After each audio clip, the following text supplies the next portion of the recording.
జై శ్రీరామ్. నమస్కారం అండి. 2025 సంవత్సరం ద్వాదశ రాశి వాళ్ళ ఫలితాలు ఎలా ఉన్నాయో తెలుసుకుందాం. ముఖ్యంగా ఈ సంవత్సర ఫలితాలు అనేవి మనం ఎలా తెలుసుకుంటాము అంటే దీర్ఘకాలిక గ్రహ సంచారం చేసే గ్రహాల వల్ల మనం తెలుసుకుంటాం. దీర్ఘకాలిక అంటే సంవత్సరం పొడవుగా ఒకే రాశిలో ఉంటూ సంచారం చేయబోతున్న ఆ గ్రహాల నుంచి మనము ఎలాంటి ఫలితాలు వస్తాయో మనము తెలుసుకుంటున్నాం. అంటే ముఖ్యంగా శని, గురు, రాహు, కేతు ఈ 4 గ్రహాల నుంచి మనకి సంవత్సరం అంతా ఎలా ఉంటుంది, గురుబలం ఉందా, శని బలం ఉందా, ఇలా మనము తెలుసుకుంటున్నాం. అంటే శని 2.5 సంవత్సరాలు తీసుకుంటాడు ఒక రాశి నుంచి ఇంకొక రాశికి మారడానికి. గురువు గారు ఒక రాశి నుంచి ఇంకొక రాశికి మారడానికి 1 సంవత్సరం పాటు తీసుకుంటున్నారు. రాహు, కేతులు ఇద్దరు కూడా ఒక రాశి నుంచి ఇంకొక రాశికి మారడానికి 18 మాసాలు తీసుకుంటున్నారు. ఇక్కడ ముఖ్యంగా ఈ గోచార ఫలితాలు అంటే రాశి ఫలితాల మీదే ఎక్కువ మంది డిపెండ్ అవుతున్నారు. మనకంటూ ఒక స్వజాతకం అనేది ఉంటుంది. ఇప్పుడు గురుబలం ఉంది, శని బలం ఉంది, చాలా బాగుంటుంది అని చెప్పినప్పటికీ కొంతమంది కామెంట్స్ పెడుతున్నారు, మీరు చెప్పినట్లా జరగట్లేదు అని. ఎందుకు అంటే మీ జన్మ జాతకంలో ఏదైనా గ్రహదశ జరుగుతూ ఉన్నప్పుడు, ఏదైనా గ్రహదశ అంటే దుస్థానానికి సంబంధించిన గ్రహదశ జరుగుతూ ఉన్నప్పుడు, మీ జాతకంలో శని బలహీనపడ్డప్పుడు, అక్కడ గోచారంలో ఇప్పుడు శని మీనరాశికి వెళ్తున్నాడు, అక్కడ అష్టకవర్గ బిందులు తక్కువ ఇచ్చి ఉంటే ఆ ఫలితాలు అనేది పూర్తిగా రావు. దశాభుక్తి మనం మ్యాచ్ చేసుకోవాలి. ఇప్పుడు ఫర్ ఎగ్జాంపుల్, ఇప్పుడు ఒక వ్యక్తికి శని మహాదశ అనేది జరుగుతున్నది. ఆ వ్యక్తికి శని బలిష్టంగా ఉన్నాడు, మంచి స్థానాల మీద ఉన్నాడు, మంచి నక్షత్రం మీద ఉన్నాడు. సో బలిష్టంగా ఉన్నాడని అర్థం. ఆ దశ కొద్దిగా బాగా జరుగుతూ వెళ్తూ ఉంటుంది. అలా ఆ దశాభుక్తి జరుగుతూ ఉన్నప్పుడు సపోజ్ మధ్యకాలంలో కానీ లేదా ఎప్పుడైనా సరే ఆ దశాకాలం పీరియడ్లో ఏళ్ళనాటి శని వచ్చినప్పుడు కొద్దిగా డిస్టర్బెన్స్ ఫీల్ అవ్వడానికి ఛాన్సెస్ ఉంటుంది. ఎందుకంటే ఏళ్ళనాటి శని కదా, ఇక్కడ శని మహాదశ అంటే మీ జాతకంలో శని బలిష్టంగా ఉన్నాడు కాబట్టే ఏళ్ళనాటి శని వచ్చినప్పటికీ కొద్దిగా డిస్టర్బెన్స్ ఫేస్ చేస్తారు. ఏళ్ళనాటి శని వచ్చినప్పుడు అందరికీ ఇబ్బందులు రావు, ఇది బాగా గుర్తుపెట్టుకోండి. అదే ఒక వ్యక్తి జాతకంలో శని బలహీనపడ్డాడు, పూర్తిగా బలహీనపడ్డాడు.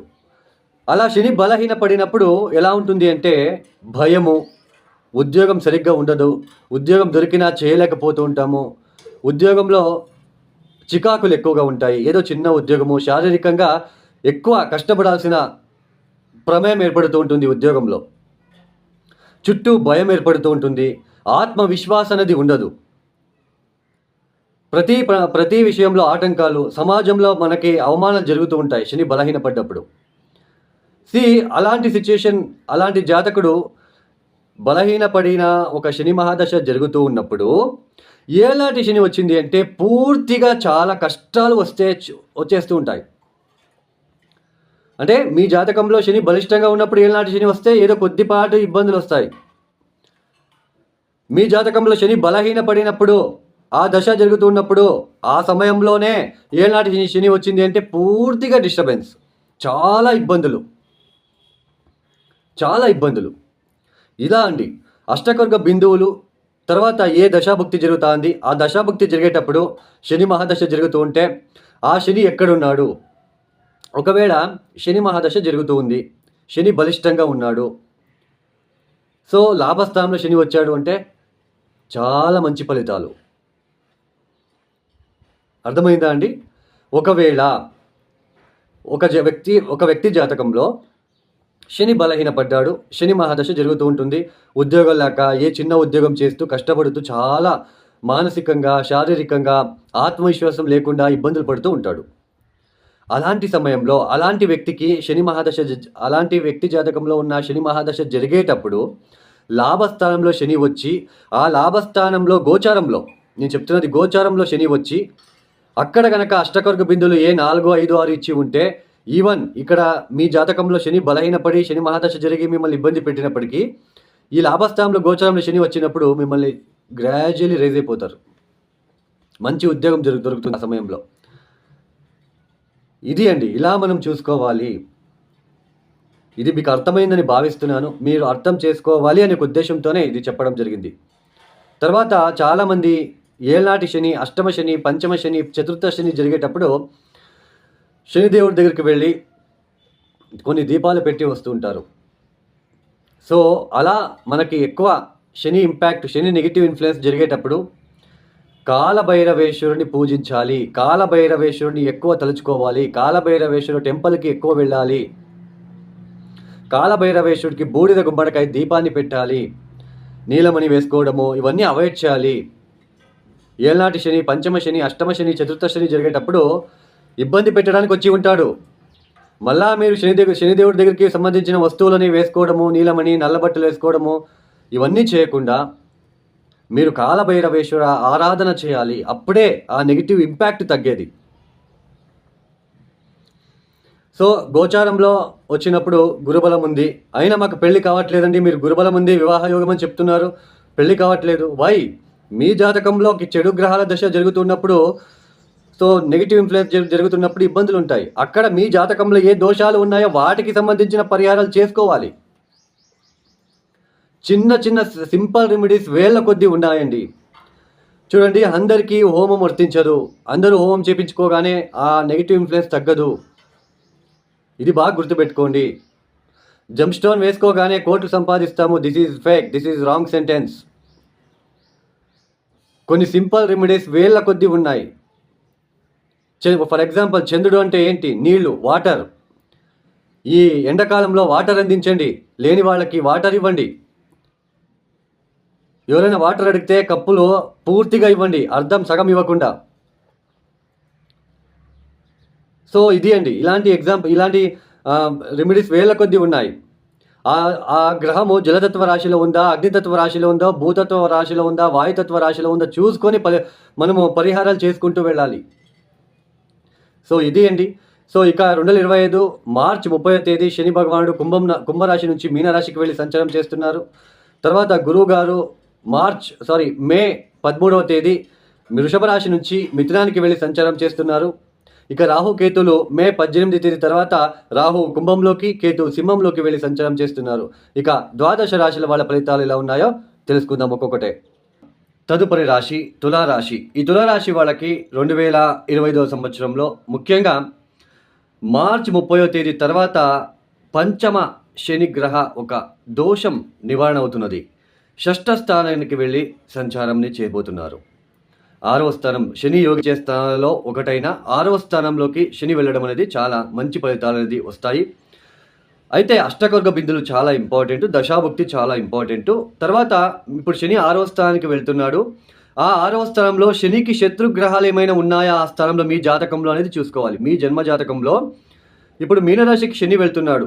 శని వెళ్ళినప్పుడు ఆ 6వ స్థానంలో శనికి శత్రు గ్రహాలు ఏమైనా ఉన్నాయా చూసుకోండి.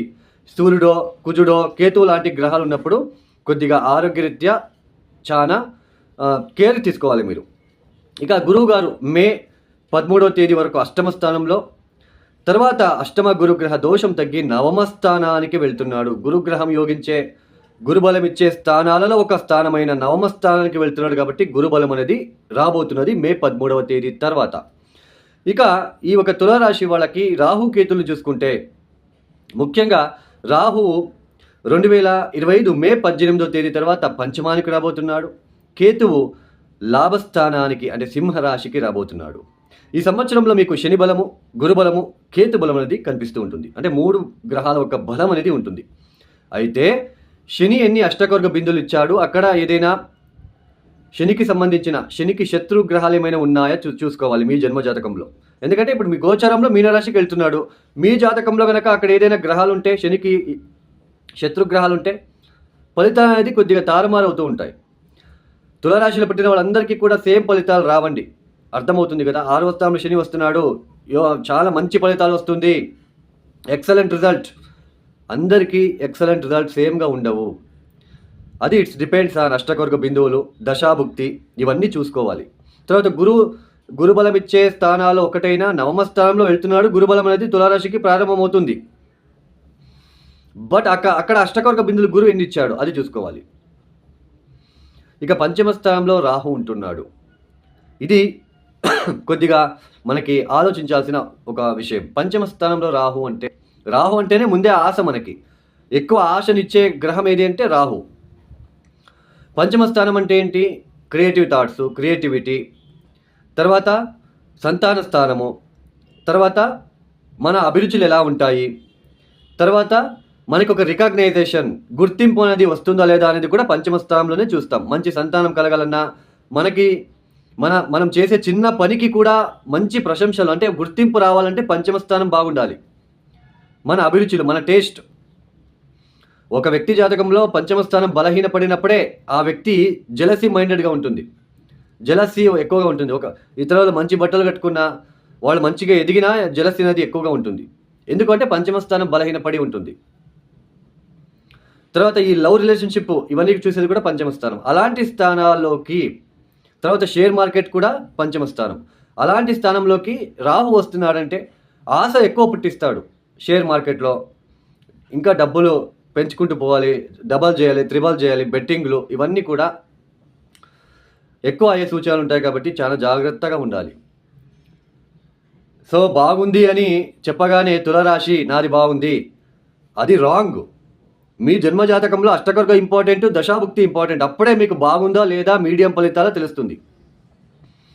సో బెట్టింగ్లు కట్టకుండా ఉండాలి, బెట్టింగ్ జోలికి వెళ్ళకండి, జూజం వెళ్ళకండి.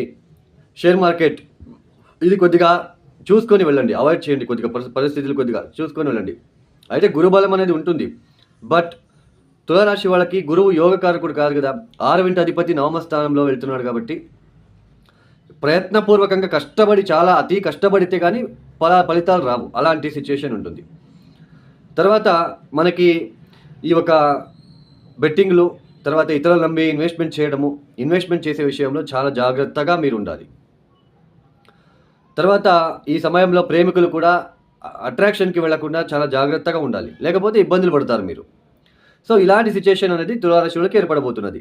6వ స్థానంలో శని వచ్చాడు కాబట్టి బేసికలీ 6వ స్థానంలో శని వచ్చినప్పుడు మంచి ఫలితాలు వస్తాయి. శత్రునాశనము, రోగనాశనము, కీర్తి, అభివృద్ధి, మంచి పేరు ప్రఖ్యాతలు. ఈ సమయంలో మీ శత్రువులు ఏమైనా మీకుంటే ఆ శత్రువులు మిమ్మల్ని చూసి సైడ్ అయిపోతూ ఉంటారు.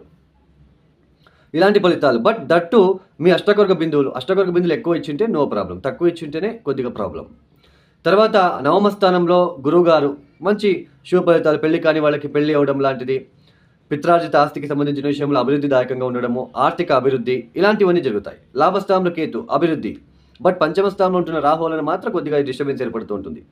ఈ తులారాశి వాళ్ళు తప్పనిసరిగా కాళికా అమ్మవారికి రాహుకాలంలో ఎరుపు రంగుల పూలు ఇస్తూ ఉండాలి.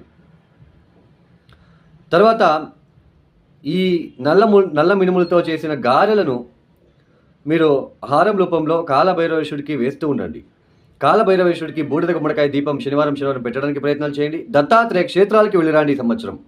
ఈ ఒక వీడియో మీకు నచ్చితే లైక్ చేయండి, షేర్ చేయండి, సబ్స్క్రైబ్ చేసుకోండి. సర్వే జన సుఖినో భవంతు. ధన్యవాదములు. జై శ్రీరామ్.